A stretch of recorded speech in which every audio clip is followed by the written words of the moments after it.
station on Space to Ground. Nothing like a surprise spacewalk. Welcome to Space to Ground. I'm Dan Hewitt. Peggy Whitson and Jack Fisher returned to the vacuum of space for a little repair work on Tuesday. The pair went outside to replace a computer relay box called an external MDM that failed over the weekend. Peggy worked to remove the old MDM and swap in a new one she'd built up and tested. Meanwhile, Jack crawled around the Destiny lab to install 2 new wireless communication antennas that will improve signal on future spacewalks. They were finished in only 2 hours and 41 minutes, which was long enough to bump Peggy up to 3rd on the all-time spacewalking list. Thomas Pesquet found himself in a strange position this week for the benefit of space science.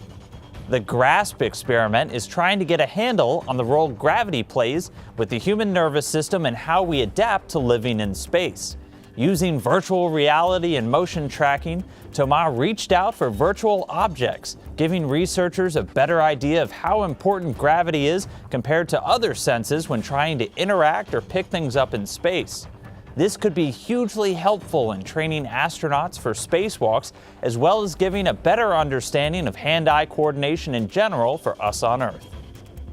When he's not fixing up the orbiting laboratory or performing cutting-edge science, Jack Fisher is taking space desserts to a whole new level. Jack showed off his most recent creation, the bite-sized mountain of Yummiosity, complete with instructions on how to enjoy.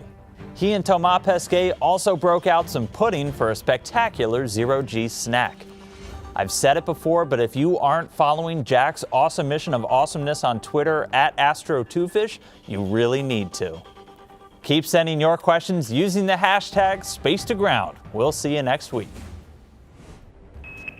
Subscribe for more space.